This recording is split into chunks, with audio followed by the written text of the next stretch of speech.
Hello everyone, and thank you for visiting our channel. Today, we'll be delving into the lives of talented actors who left us too soon, often without us even realizing it. From Hollywood icons to rising stars, these individuals made significant contributions to the world of entertainment before their untimely passing.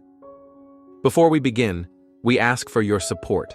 If this video or their legacy has touched your life, please like it as a sign of respect. Thank you. Now let's begin.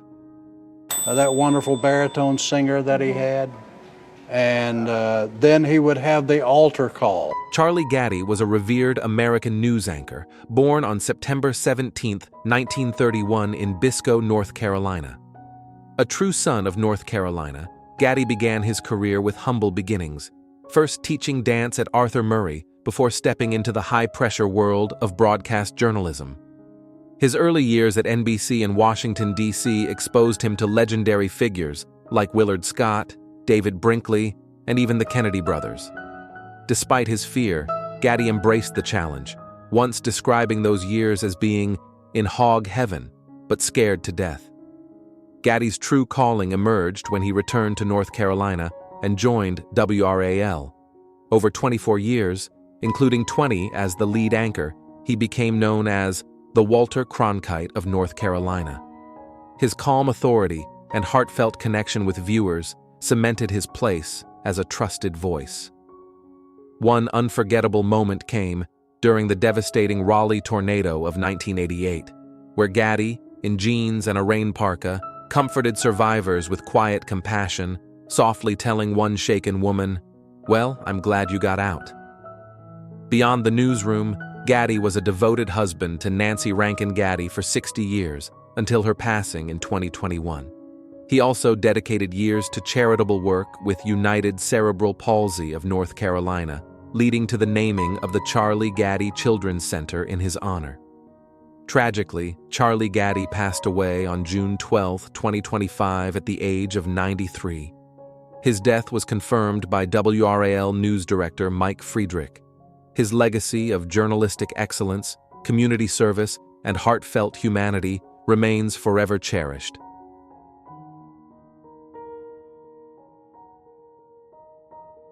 When will they ever learn? I was hoping for a real game, Commander. Clifton Jones was a gifted Jamaican-born actor, born in St. Andrew, Jamaica, in 1938. Driven by passion and determination, he relocated to England in 1958 to pursue his dream of acting, overcoming significant cultural and racial barriers of the time. He trained at the prestigious Italia Conti Academy in London, honing his craft with quiet strength and perseverance. Jones found his breakthrough in British television, where his calm presence and compelling performances earned him widespread recognition. He became best known for his role as David Kano, the computer specialist of Moonbase Alpha, in the science fiction series Space, 1999. The series, which aired from 1975 to 1977, was at the time the most expensive British TV production, and Jones's portrayal remains deeply cherished by fans to this day. His work on Space, 1999, along with roles in The Professionals, Z-Cars, The Persuaders, and Star Trek: The Next Generation, solidified his place as a respected figure in the industry. Tragically, Clifton Jones passed away at the age of 87. His death was confirmed by Jerry Anderson Entertainment, the company behind Space, 1999. While the exact cause of death was not disclosed, the news prompted an outpouring of tributes from fans worldwide, honoring his contributions and enduring legacy. Though he had no known unfinished projects, his remarkable career continues to inspire, leaving behind a legacy of resilience, talent, and unforgettable performances.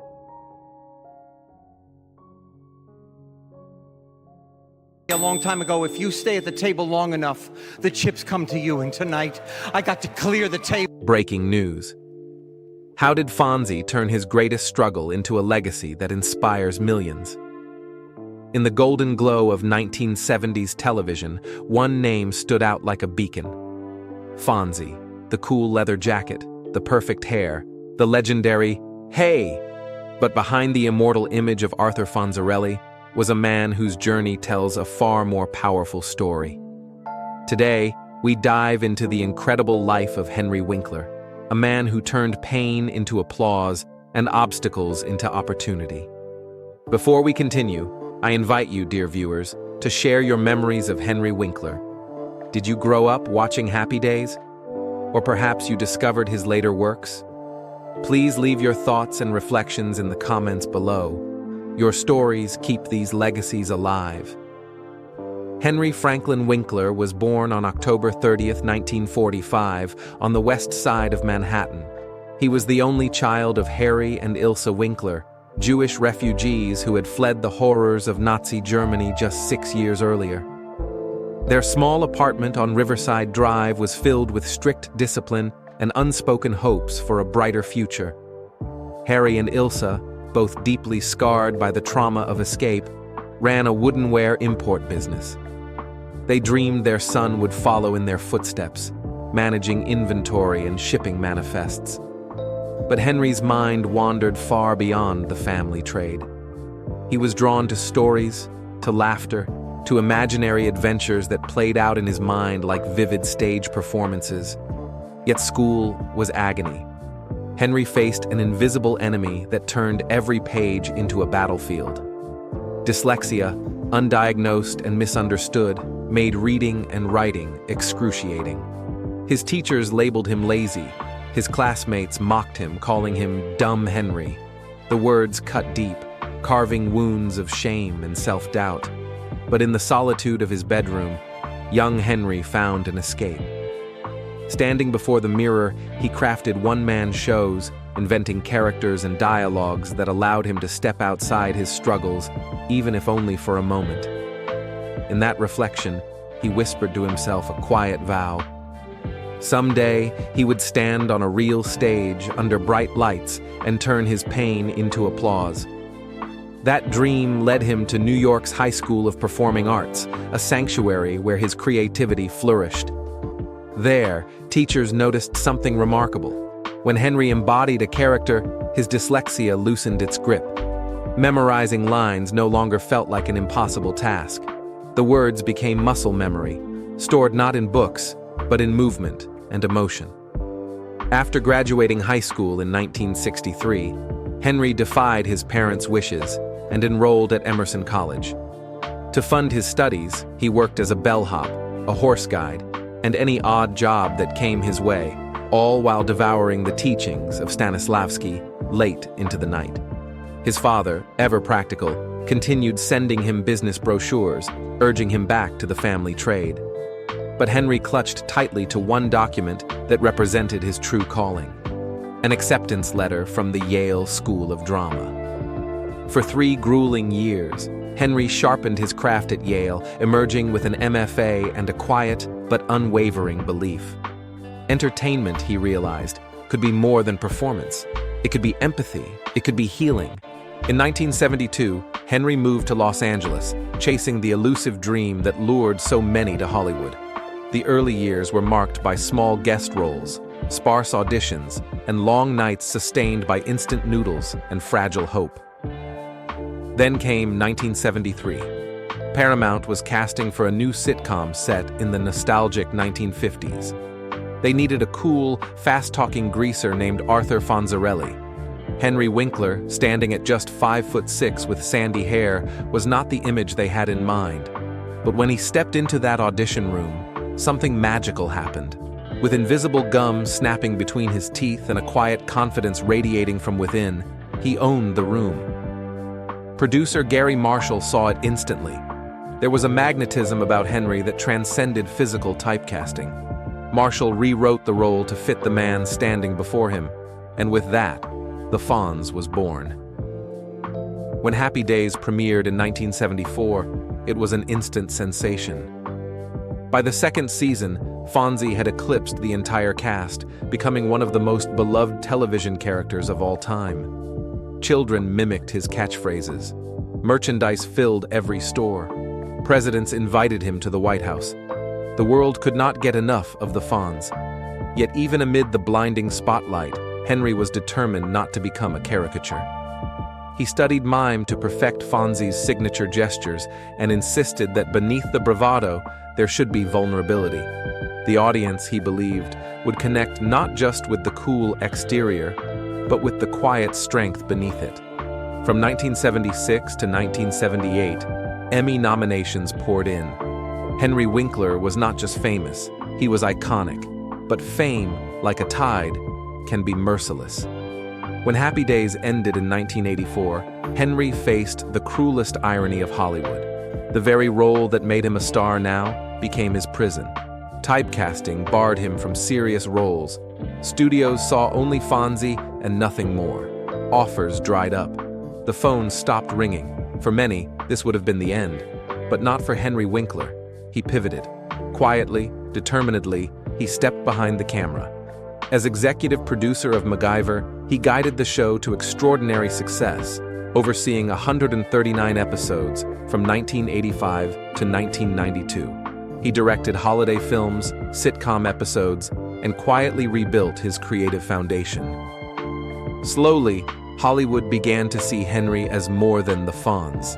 He re-emerged on screen in character roles that allowed him to display his remarkable range. In Absolute Power, he played a pompous lawyer. In Scream, a bumbling principal. And in The Waterboy, a kind-hearted coach whose warmth resonated with millions, earning the film over $160 million at the box office. But Henry's greatest act of reinvention came not in front of the camera, but in the hearts of those who struggled as he once had. Officially diagnosed with dyslexia only in his 30s, after his stepson Jed received the same diagnosis, Henry found not only answers, but a mission. He co-wrote the Hank Zipzer series with author Lynn Oliver, creating a mischievous young hero whose challenges mirrored Henry's own childhood. The books sold over 10 million copies, translated into multiple languages, and brought comfort and inspiration to children worldwide who once felt unseen. Henry became a tireless advocate for literacy and learning differences. He testified before Congress, partnered with nonprofits, and visited classrooms across the country. His message was simple yet profound. You're not alone. Yet, even as his public energy soared, his private life was not without trials. Years of motorcycle stunts and fan interactions left his spine compressed, leading to multiple cervical surgeries. A horseback accident shattered his elbow. Heart issues in his 50s forced him to embrace a strict pescatarian diet and daily exercise routines. And more recently, he faces the slow progression of macular degeneration, which threatens his vision. But through it all, Henry's response has been unwavering. He meets each challenge not with despair, but with discipline and gratitude. Every morning, he rises before sunrise, sipping green tea and writing 3 lines of gratitude in his leather notebook. It resets my spirit, he says. Today, nearly 8 decades young, Henry Winkler remains as vibrant as ever. His calendar brims with new projects. He recently starred in the critically acclaimed HBO series Barry, earning his long-overdue Emmy in 2018 for his role as acting coach Gene Cousineau. In 2025, he returns to television with Hazardous History with Henry Winkler on the History Channel, a fascinating deep dive into the reckless and bizarre safety hazards of America's past. He continues to lend his voice to animated series like Monster High and Garfield. He participates in casting meetings for an upcoming Apple TV Plus comedy about retired stuntmen. And he still travels the country, lecturing and mentoring students with dyslexia, reminding them that their greatest weakness can become their superpower. Off camera, his life remains anchored by family and purpose. He and his wife, Stacy, have been married for 46 years, building a quiet sanctuary filled with art, memories, and the laughter of grandchildren Ace and Lulu. Each Sunday, they gather for family spaghetti dinners, a simple tradition that keeps them grounded. Henry's philanthropy reads like a blueprint for hope. Through Winkler World Productions, he funds scholarships for neurodivergent students pursuing the arts.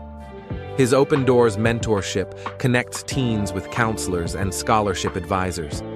His Real Relief initiative brings joy to pediatric cancer wards through personalized comedy sketches. Even in the face of California's historic drought, he auctioned off the original Fonzie motorcycle, raising $231,000 to install rain capture systems in elementary schools. His contributions to Alzheimer's research, inspired by the struggles of his co-star Marion Ross, continue to provide hope for countless families. In 2024, Henry Winkler stood alongside the Dalai Lama to receive the World Kindness Prize, a moment that symbolized not just his career, but his character, a life devoted not to fame, but to lifting others. As we reflect on his journey, from a dyslexic boy mocked as Dumb Henry to a cultural icon, Emmy winner, and global advocate, one truth becomes clear. The lights on Henry Winkler have never dimmed. They have simply evolved, illuminating new stages where his compassion, resilience, and quiet strength inspire us all. If you've been moved by Henry Winkler's incredible journey, I invite you to share your thoughts in the comments. Don't forget to like this video, subscribe to our channel, and ring the notification bell so you never miss another tribute to the unforgettable figures who continue to shape our world.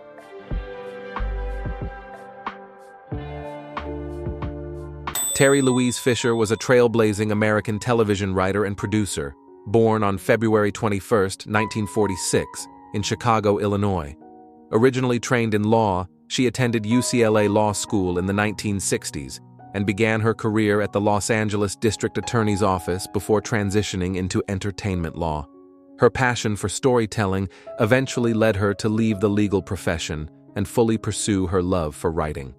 Fisher made her mark in television, first writing for the acclaimed series Cagney and Lacey in 1983. Her breakthrough came when she co-created the groundbreaking legal drama L.A. Law with Stephen Bochco in 1986.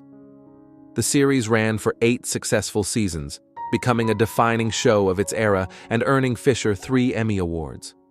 L.A. Law's success cemented her reputation as a powerful creative force in a male-dominated industry. However, Fisher's journey was not without struggle. In 1988, she faced a difficult legal battle with Bochco and 20th Century Fox that led to her departure from the show. Despite the challenges, she remained a vocal advocate for women in Hollywood, determined to inspire others to confront systemic barriers with courage. Tragically, Terry Louise Fisher passed away peacefully in her sleep on June 10, 2025, at the age of 79, following a long, undisclosed illness. Her death was confirmed by her cousin, Sharon Rosen. Fisher leaves behind a legacy of resilience, creativity, and unforgettable contributions to television history.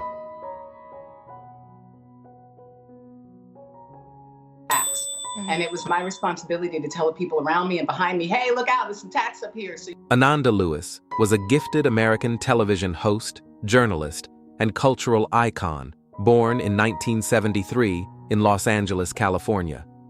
Raised by her mother and grandmother after her parents' divorce, Lewis overcame a turbulent childhood marked by emotional struggles and eventual reconciliation with her mother. Her resilience guided her toward a path of creative success.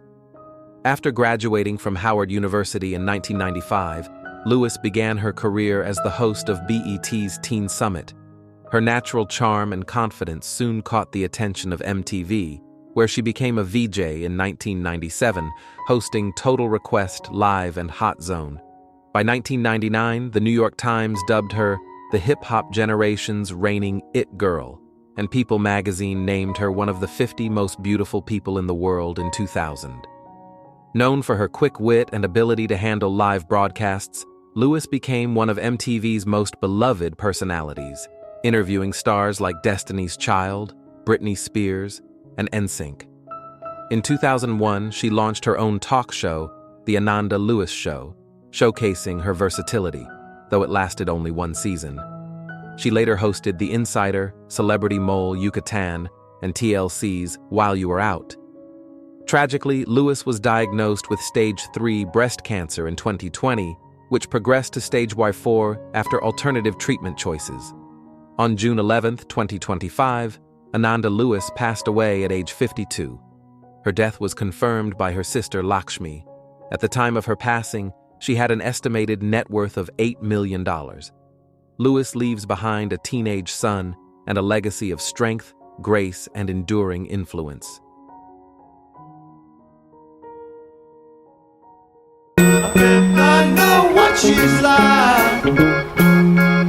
Brian Wilson was a visionary American musician, born in 1942 in Inglewood, California. From a young age, he displayed remarkable musical gifts, possessing perfect pitch and a deep love for R&B, doo-wop, and pop. Alongside his brothers Carl and Dennis, cousin Mike Love, and friend Al Jardine, Wilson co-founded the Beach Boys, crafting a sound that would define an era. Wilson's genius reached its peak with the creation of the 1966 album Pet Sounds, widely regarded as one of the greatest albums of all time. His groundbreaking studio techniques and emotionally rich compositions reshaped pop music, blending youthful optimism with profound melancholy. Hits like Surfin' USA, California Girls, and Good Vibrations cemented his legacy as one of music's most innovative minds. Behind his extraordinary success, Wilson battled immense personal struggles. Traumatized by a difficult relationship with his father and later diagnosed with schizoaffective disorder and manic depression, he faced years of mental health challenges, substance abuse, and isolation. Despite these hardships, Wilson persevered, releasing solo work, reuniting with the Beach Boys, and continuing to tour well into his later years. Tragically, Brian Wilson passed away on June 11, 2025, at the age of 82. His death was announced by his family in a heartfelt statement, requesting privacy as they mourned their beloved father. At the time of his passing, Wilson had sold his music publishing rights for $50 million and left behind a vast, timeless catalog that continues to inspire generations. His legacy remains one of brilliance, resilience, and unmatched creativity.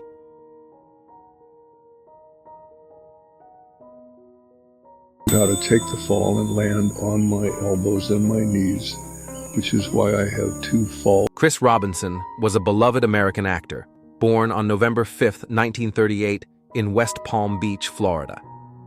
With a career spanning more than 5 decades, Robinson became a familiar face to millions of television viewers, best known for his iconic role as Dr. Rick Weber on General Hospital, where he appeared in over 1,000 episodes from 1978 to 1986, with later returns in 2002 and 2013. In addition to his soap opera fame, Robinson unexpectedly left a lasting mark on pop culture through a 1984 Vicks Formula 44 commercial, delivering the now famous line, "I'm not a doctor, but I play one on TV." His versatility extended beyond acting, as he directed episodes of Baretta, Cannon, and Barnaby Jones, and wrote, starred in, and directed the 1977 film The Great Balloon Race. Behind his success, Robinson faced personal and legal challenges. In 1985, he pleaded guilty to federal tax evasion on nearly $500,000 in income, but avoided prison by serving his sentence during nights and weekends, allowing him to continue filming General Hospital.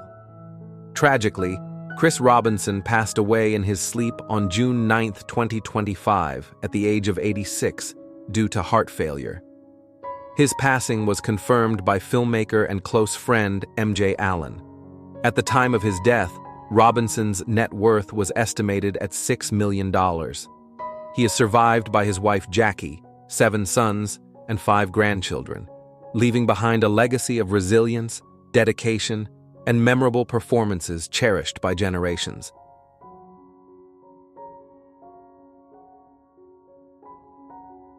Douglas McCarthy was a pioneering British musician, born in 1966 in Barking, East London. As a visionary force in the evolution of industrial electronic music, McCarthy co-founded the groundbreaking band Nitzer Ebb in 1982, alongside his childhood friend David Goudet and collaborators Bon Harris and Simon Granger. Together, they shaped the emerging genre of electronic body music, EBM, blending post-punk energy with raw electronic intensity. Nitzer Ebb quickly gained international recognition, signing with Mute Records and Geffen Records, and releasing their debut album, That Total Age, in 1987. Their dynamic singles, including Join the Chant, Control I'm Here, Lightning Man, and Family Man, earned chart success and brought them on tour with Depeche Mode during the Music for the Masses tour. McCarthy's commanding stage presence and powerful vocals made him an icon in the electronic music scene. Behind the success, McCarthy faced personal struggles. Years of alcohol abuse led to a diagnosis of liver cirrhosis in 2024, forcing him to step back from touring to focus on his health. Though he stopped drinking, recovery proved difficult. Tragically, Douglas McCarthy passed away on June 11, 2025, at the age of 58. The sad news was announced by Nitzer Ebb via social media, requesting privacy for his wife and family. While his net worth remains undisclosed, McCarthy's legacy lives on through his influential body of work and the countless artists he inspired. His fearless creativity and resilience continue to echo across the global music landscape.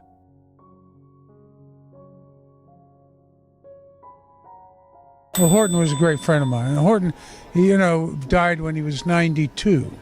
But, Harris Yulin was a distinguished American actor, born in Los Angeles, California.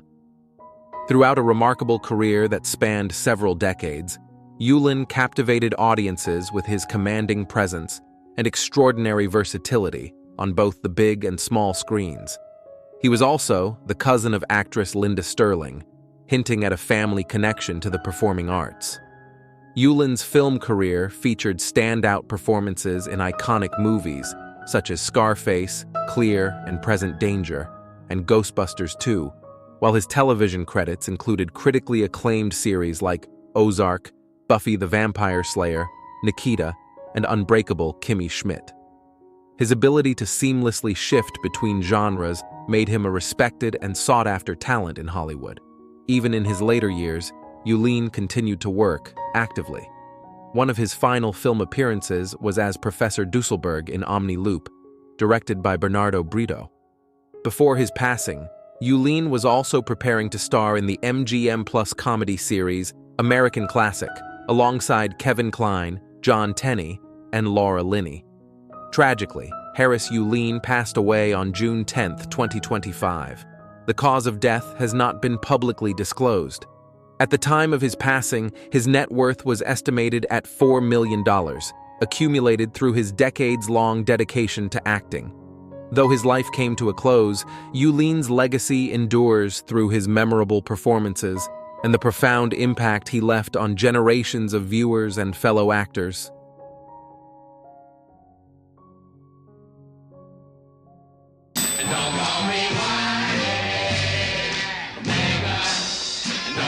Sly Stone was a groundbreaking American musician, born Sylvester Stewart in 1943 in Denton, Texas. Moving to California as a child, he developed a deep passion for music, eventually pioneering a revolutionary fusion of funk, soul, pop, and rock that would forever alter the course of popular music. In 1966, Stone founded Sly and the Family Stone with his siblings Freddie and Rose. The multiracial, multi-gender group quickly rose to fame with hits like Dance to the Music and Everyday People, blending infectious rhythms with powerful messages of unity and social consciousness. Their 1969 performance at Woodstock remains one of the most iconic moments in festival history.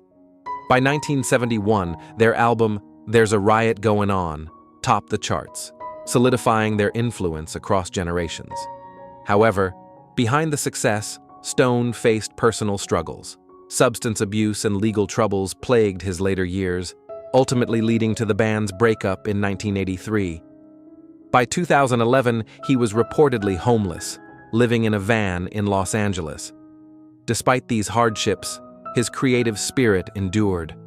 Stone continued recording hundreds of unreleased tracks, and shortly before his passing, completed the screenplay for his life story. Tragically, Sly Stone passed away peacefully on June 9, 2025, at the age of 82, after a long battle with chronic obstructive pulmonary disease and other health issues. His family confirmed his death in a statement to USA Today. At the time of his passing, his net worth was estimated at $500,000. Stone leaves behind 3 children and a timeless legacy that reshaped music history.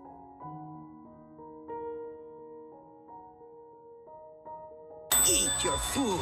Here, have some more. No, gracias. I mean, see? Renee Victor was a gifted American actress and voice artist, born on July 25, 1938, in San Antonio, Texas. Her journey into the entertainment world began as a singer, performing alongside her husband in the 1960s as the duo Ray and Renee, earning them the nickname Latin Sonny and Cher. Victor transitioned into acting in her mid-40s, quickly making her mark with roles in television shows like Hotel, Scarecrow, and Mrs. King, and Matlock. However, it was her portrayal of Lupita in Showtime's Weeds from 2005 to 2012 that endeared her to a wider audience, showcasing her impeccable comedic timing and warmth. Her most iconic role came in 2017 when she voiced Abuelita in Pixar's beloved animated film Coco. The film, which celebrated Mexican culture and family bonds, grossed over $800 million worldwide and earned 2 Academy Awards. Victor's heartfelt performance as Abuelita captured the hearts of millions and solidified her place in cinematic history. Despite her success, Victor faced personal challenges, including a long battle with lymphoma.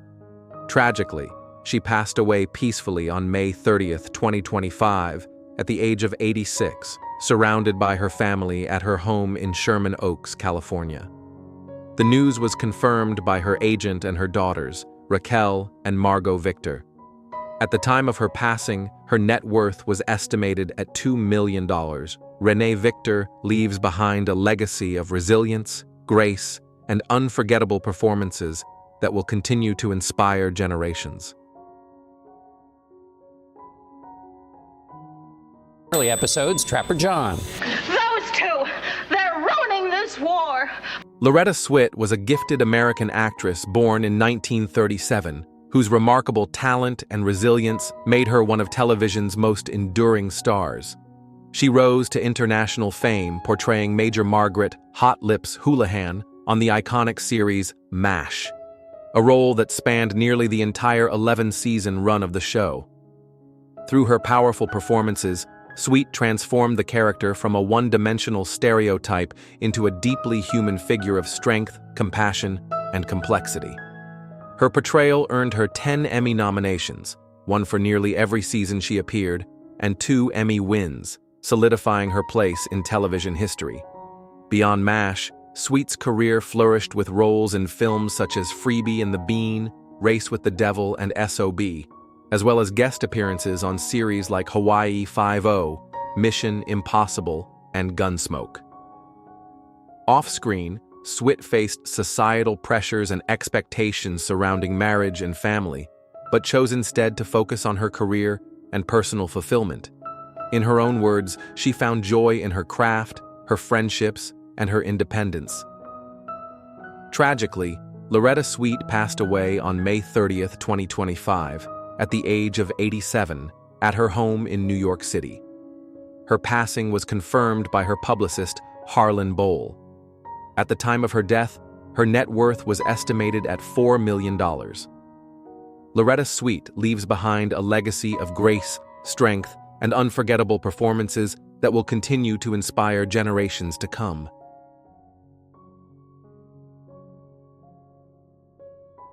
In real life could probably be really annoying. I know people like this, and now I have such... Valerie Mahaffey was a gifted American actress, born in 1953 and raised across Indonesia, Nigeria, Texas, and England. With an elegant blend of grace and versatility, she captivated audiences for over 5 decades on both stage and screen. Mahaffey first gained national attention with her role on the NBC soap opera The Doctors, earning a Daytime Emmy nomination in 1980. Her breakthrough came in 1992, when she won the Primetime Emmy for Outstanding Supporting Actress for her portrayal of Eve in Northern Exposure. This marked the beginning of a career defined by quiet strength and masterful performances. Throughout her career, Mahaffey showcased her remarkable range, from comedies like Cheers, Seinfeld, and Newhart, to major roles in Desperate Housewives, Young Sheldon, and Dead to Me. On the big screen, she shined in films such as Seabiscuit, Sully, Jungle to Jungle, and French Exit, where she earned an Independent Spirit Award nomination. Beyond television and film, she was equally accomplished on stage, earning 2 Obie Awards for her work in Top Girls and Talking Heads. Tragically, Valerie Mahaffey passed away on May 30, 2025, at the age of 71, after a courageous battle with cancer. Her death was confirmed by her publicist, Gillian Roscoe, and her husband, actor Joseph Kell. At the time of her passing, her net worth was estimated at $1 million. Valerie leaves behind her beloved daughter, Alice, and a legacy of remarkable artistry that continues to inspire.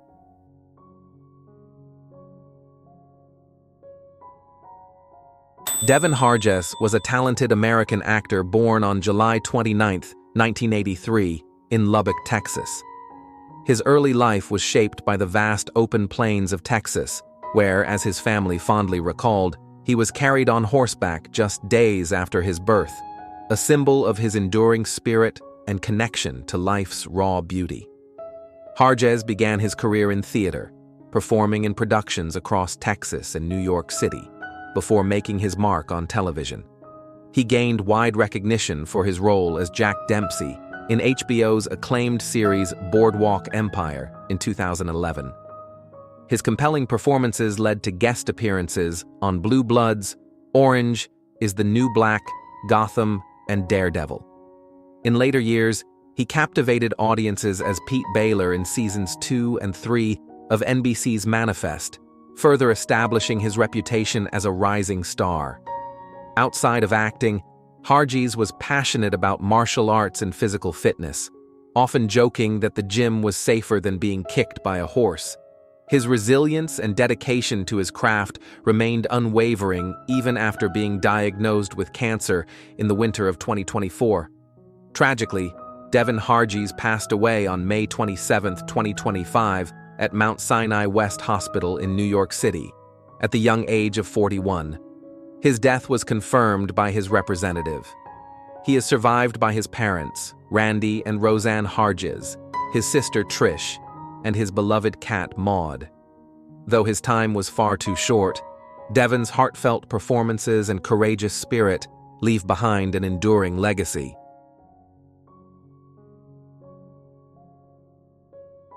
Pop Idol and also X Factor, and when we walked in... Breaking news. Why did Simon Cowell almost lose everything? The untold story of triumph, pain, and redemption. Have you ever wondered what lies beneath the sharp-tongued, no-nonsense judge we see on television? Is Simon Cowell simply a ruthless critic, or is there a much deeper, more human story hidden behind those piercing eyes and biting words? Today, we unravel the unforgettable journey of Simon Cowell, a man who climbed from the lowest rungs of the music industry to become a global icon, only to face devastating trials that nearly cost him everything. Before we begin, we invite you to share your thoughts and reflections on Simon's incredible journey in the comments below. Your voice helps keep these powerful stories alive. Simon Cowell's story begins on October 7th, 1959, in the elegant surroundings of London, England. He was born into comfort, but not into entitlement. His father, Eric Cowell, worked in the real estate division of the famous EMI company, while his mother, Julie Brett, was a graceful ballet dancer who infused the home with art and beauty. From early childhood, Simon possessed a restless spirit, a hunger for something different. The confines of traditional schooling never suited him. The rules, the routines, the rigid expectations, they all felt like invisible chains tightening around a free-spirited soul. By the age of 16, Simon made a bold and fateful decision that would alter the course of his life forever. He left Dover College, frustrated with the monotony of academia, In his own words, school was tedious, boring, and full of meaningless rules. That moment of youthful rebellion set him on an unconventional path, one filled with uncertainty, but also unimaginable possibility. Without a formal education, Simon found himself navigating a world that offered few easy opportunities. His earliest jobs were humble, even menial. He worked as a runner at Elstree Studios, delivering scripts and coffee on movie sets. Later, with the help of his father, he secured a position in the mailroom of EMI. 18 pounds a week, sorting mail for hours on end. On the surface, it was a dead-end job. But hidden within those stacks of envelopes was Simon's first glimpse into the extraordinary financial engine that powered the music business. As Simon sorted through royalty checks addressed to artists like Kate Bush, his eyes were open to the staggering rewards available to those who succeeded in this world. He would later recall his amazement at seeing those checks. "My jaw dropped," he said. "If you do well in this business, there's a lot of money. I had no idea." The dream was born. Still, success didn't come easily.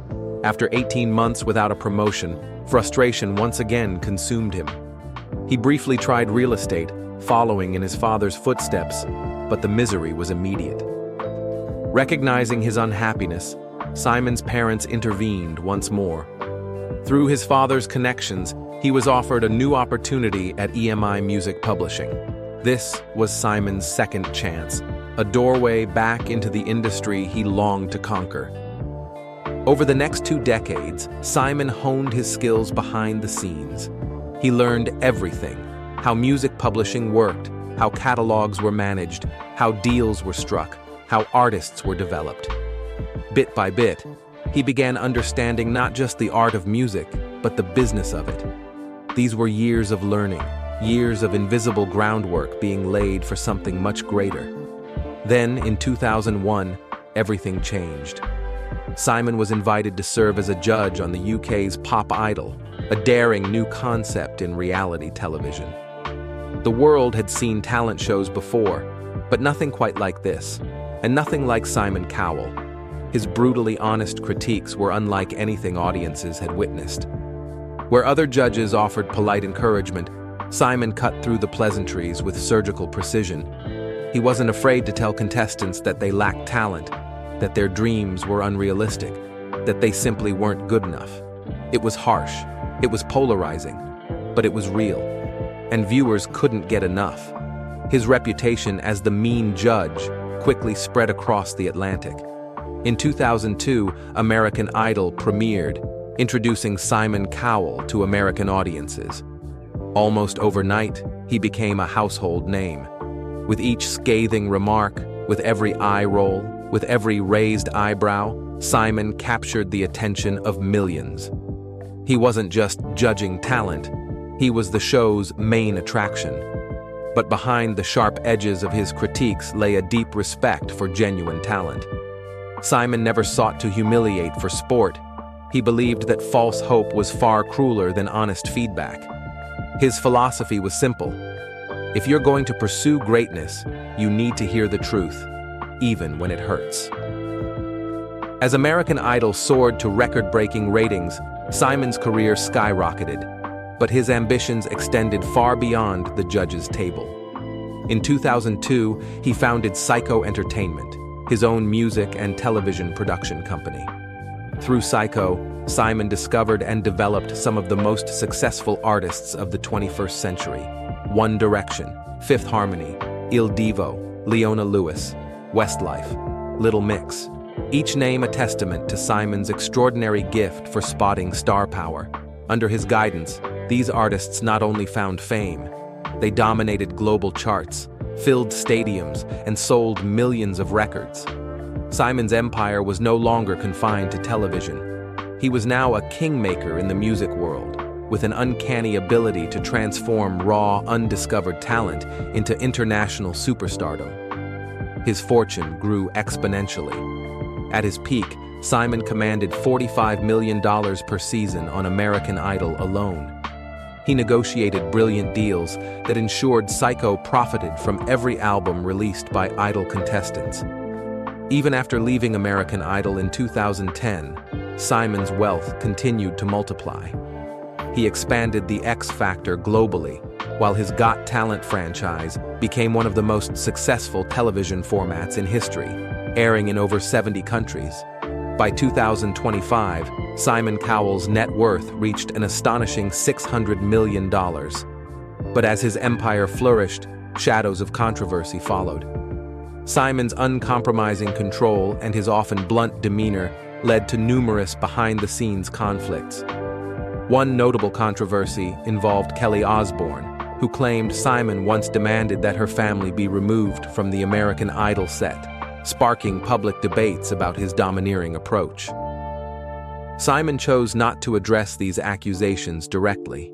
His silence spoke volumes, reinforcing the image of a man who made tough decisions and stood by them without apology. Yet, even the most powerful are not immune to life's cruel twists. In August of 2020, Simon Cowell's seemingly invincible life was shattered. While testing a new electric bike at his Malibu home, Simon suffered a horrific accident. The fall broke his back in multiple places.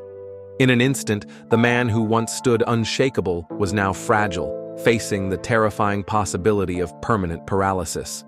The surgeries were long, the recovery agonizing. Weeks turned into months of physical therapy, excruciating pain, and profound uncertainty. Each small movement was a battle, each step a fragile triumph. He was forced to confront not only his physical limitations, but the terrifying thought that his active life might be over forever. For many, such an accident might have spelled the end. But Simon Cowell chose a different path. He used the accident as a moment of profound self-reflection. He radically changed his lifestyle. He adopted a strict diet, cutting out unhealthy foods, and committed to daily exercise. His body transformed. The once stocky Simon emerged thinner, healthier, and stronger than he had been in years. But more importantly, his spirit transformed. In interviews following his recovery, Simon often described the accident not as a tragedy, but as a blessing in disguise. It forced him to slow down, to appreciate life, to cherish the small, everyday joys he had long overlooked. He learned, perhaps for the first time, that success means nothing without health, family, and peace of mind. And then, against all odds, Simon returned. He rejoined America's Got Talent with a renewed energy, not just physically, but emotionally. There was a new softness in his eyes, a warmth that resonated with audiences. His critiques remained honest, but now carried a deeper empathy, an understanding of human fragility. The man once known for crushing dreams now inspired millions through his own comeback story. Simon Cowell's journey is far more than a tale of fame and fortune. It is a story of reinvention, of facing mortality, of rebuilding both body and soul after life's most brutal blows. He has taught us that even when everything seems lost, even when the future appears dark, there remains the power within us to rise again, stronger and wiser. Today, at 65, Simon Cowell stands not only as a titan of entertainment, but as a symbol of resilience. His legacy stretches far beyond his $600 million fortune. His impact is seen in the countless careers he launched, the families he's helped through his philanthropic efforts, and the millions who continue to be inspired by his unbreakable spirit. Simon has redefined what it means to be honest. He's shown that sometimes the kindest thing you can do is to tell someone the truth. And in doing so, he has shaped not only an industry, but the lives of countless individuals around the world. Now, we turn to you. How has Simon Cowell's remarkable journey touched your life? Has his brutal honesty, his fearless pursuit of talent, or his incredible comeback inspired you? We invite you to share your reflections in the comments below. And if you found meaning in this story, please subscribe to our channel. Your support allows us to continue honoring these extraordinary journeys of resilience, legacy, and triumph over adversity.